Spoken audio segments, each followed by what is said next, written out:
미국, 캐나다, 그리고 해외 주식도 살래. 근데 안전자산에도 투자하고 싶어. 여기 포트폴리오 ETF가 있습니다. 우리가 주식을 이것저것 모으다 보면 결국 관리가 안 되어서 ETF를 사게 되죠. 근데 막상 ETF를 사더라도 또다시 여러 ETF를 사서 조합하게 되죠. 그냥 ETF 하나로 모든 투자와 자산 분배까지 할 수는 없나? 이런 실용적인 관점에서 포트폴리오 ETF를 많이들 살펴보게 됩니다. 지난 영상에서 포트폴리오 ETF를 다루었었는데 성장형 포트폴리오에 대한 심도 깊은 질문을 많이 받았습니다. 오늘은 캐나다에 상장되어 있는 성장형 포트폴리오 ETF 라인업을 비교해 보려고 합니다. 오늘도 빠르게 시작해 보겠습니다. 오늘은 여기 주로 그로스, 즉 성장형이라 불리는 ETF만 살펴보겠습니다. 왜 하필 그로스냐면 주식 100%를 투자하는 것은 많은 사람들이 너무 공격적이라고 생각하기에 20% 정도의 방어력을 더한 그로스 펀드를 굉장히 많이 선호합니다. 그래서 인기가 많은 이유를 더 자세히 살펴보려고 하는데요. 다양한 운용사에서 그로스 ETF를 운영하는데 이러한 이름 아래서는 주로 80대 20을 사용합니다. 즉 주식 80%와 채권 20%로 분산 투자를 합니다. 또한 주식 80%라는 비중에서도 국가적으로 분산되어 있는데 여기는 예시로 미국 주식이 36%, 캐나다 주식이 20%, 기타 해외 주식이 24%네요.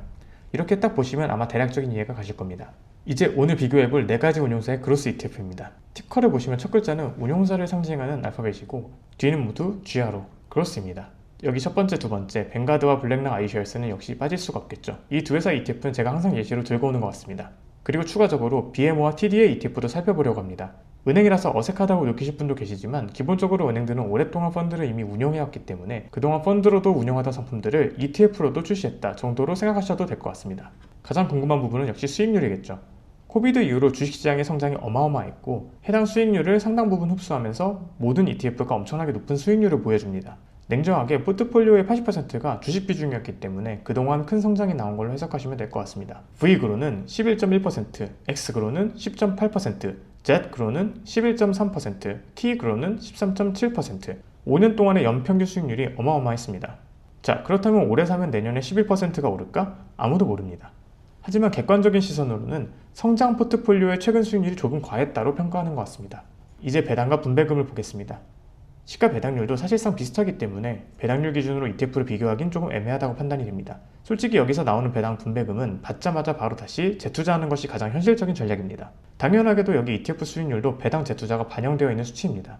모두 분기 배당을 하지만 TD만 유일하게 월 배당을 실시하네요. 사실 이게 꼭 장점이라고 보기는 힘들지만 더 선호하시는 분들도 많죠. 이제 수수료를 보겠습니다. 포트폴리오를 다뤄주면서 0.2% 정도의 수수료라는 건 솔직히 괜찮다고 보여집니다.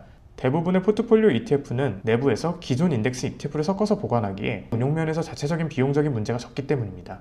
물론 여기서 뱅가드가 0.24% 정도로 가장 높은 모습은 있지만 보통의 캐나다 인덱스 ETF와 비교해봐도 나쁘진 않습니다.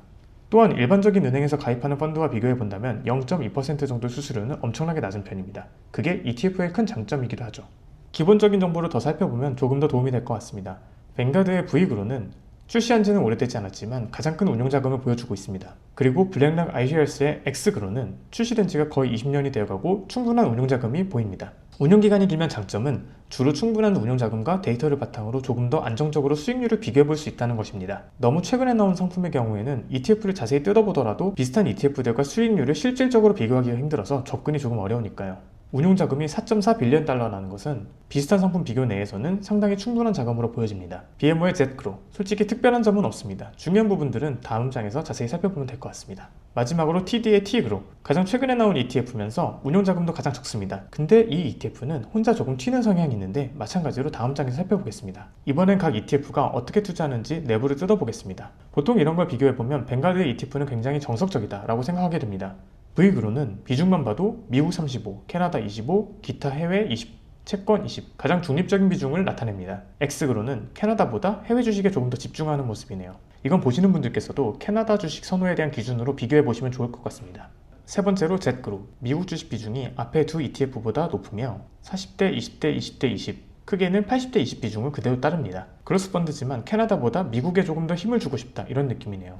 마지막으로 T그로는 또 독특하게도 미국과 캐나다 주식에 힘을 쓰고 채권 비중을 조금 더 낮췄습니다. 85대 15인데 굉장히 드문 케이스네요. 앞서서 본 최근 수익률이 TD가 조금 더 높았던 이유가 여기 있는 것 같습니다. 아무래도 주식시장이 상승할 땐 다른 ETF보다 조금 더 이익을 따라갈 수 있습니다. 하지만 반대로 주식시장이 안 좋을 땐 가장 방어력도 약할 수 있다는 것도 참고하시면 좋을 것 같습니다.